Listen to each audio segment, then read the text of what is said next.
It looks a lot like one of our championship playoff teams tends to do quite a lot better than all of the others in these type of situations. Let's have a look back at the history of our 4 playoff teams and what tends to happen in the end of season bonanza.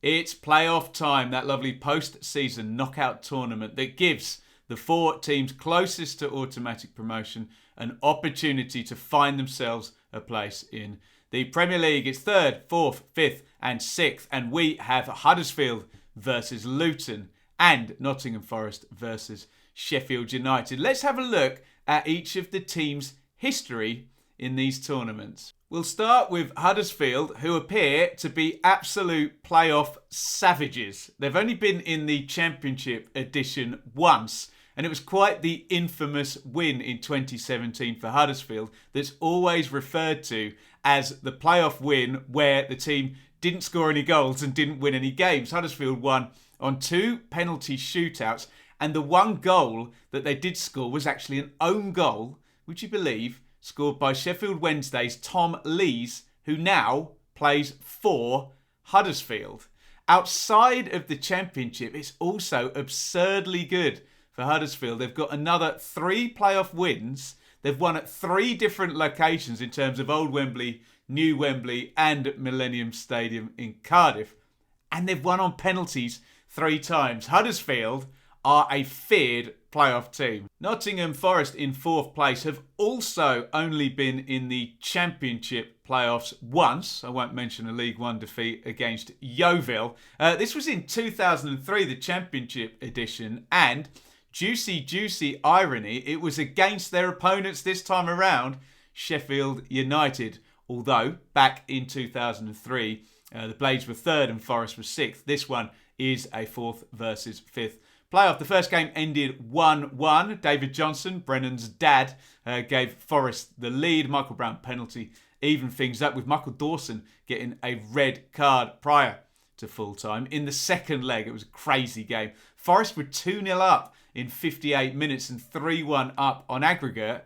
But on 68 minutes, it was 2-2 and 3-3 on the night. Eventually, in extra time, the Blades found their way through. Paul Pesky-Solido, Des Walker, own goal before Rob Page got one back for Forest. Ended 4-3 on the night, 5-4 on aggregate. And despite it being 19 years ago, revenge for Forest this time around will be very much on many of their supporters' minds. For Sheffield United in 5th place, that semi-final we've just spoken about is pretty much as good as it gets. They have got a horrible playoff record at Championship level. 4 appearances for the Blades, no wins. And they've been in the final 3 times as well. Howard Kendall's side of 1997 lost to a 90th minute David Hopkin goal for Palace at the Old Wembley. The following year, they lost again, this time to that Sunderland side who were going to lose 4-4 in the final to Charlton. So the Blades went out in the semis. We already mentioned the glorious 2003 semi-final.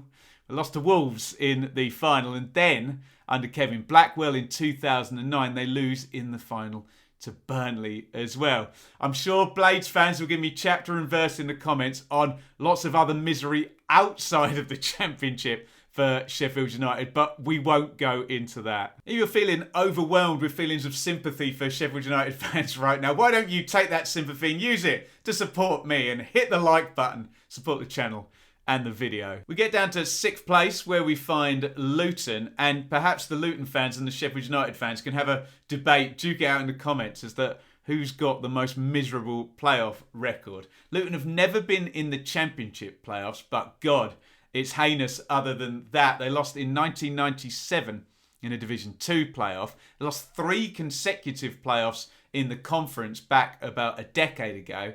And 5 years ago, with Nathan Jones in charge and a smattering of players that are actually still in the present squad, they lost the League 2 playoff semi 6-5 to Blackpool, 3-3 in the second leg to an injury time goal. So Luton can join the queue of teams with a fair few playoff hoodoos to try and get clear of this season. So that's the actual individual team stats. Let's delve into a little bit of mid-term and fairly long-term history here in the actual tournament.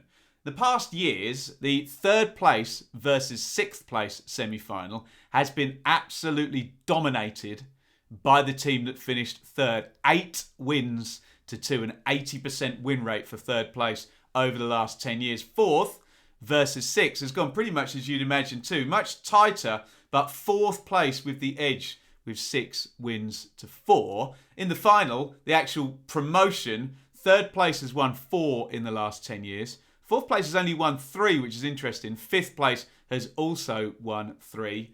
No playoff wins for the sixth place side over the past decade. If we add in another 10 years to give us a bit of a bigger sample size here, so going back 20 seasons now, third versus sixth semi-final, it's a little bit better for sixth, 14 wins to 6, but look, small mercies here. We're dropping from an 80% win rate for third place to a 70% win rate for third place. They still disproportionately win that particular semi-final. And in the fourth versus fifth semi, completely bang level, 50-50, 10 wins apiece over 20 seasons. Going forward to the finals over the last 20 years, 8 wins for third place, 3 wins for fourth, interestingly, 6 wins for fifth, and 3 wins for sixth. You're probably going to hear quite a lot of fairly cliched analysis calling the playoffs a lottery over the next week or two. It feels like, honestly, you couldn't pick a less appropriate word to describe this end of season tournament. Yes, they can be tense. Yes, they can be brutal. And some of the outcomes can be heartbreaking. But look, the evidence over the past 20 seasons, particularly at semi-final stage, is fairly overwhelming. And it does illustrate pretty much exactly what we'd expect. With the higher you are up in the league, the better the team you are, the more you win in the playoffs. The one outlier, however, is that fifth place coming good more than fourth in the final over that 20-year sample size. So, in conclusion, we have one team with an absurdly good playoff record and 3 teams with really rather bad playoff records. Couple this with the fact that the playoffs are, in the main, mostly won by the team that finished third, then history tells us we may as well just give Huddersfield the promotion and all go home.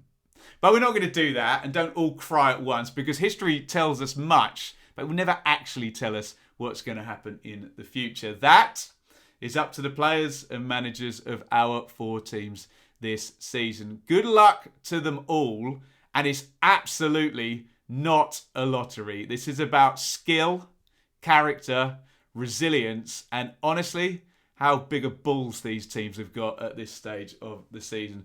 May the best team win. And if you want to see how everybody got there, why not check out my full and comprehensive Championship season review.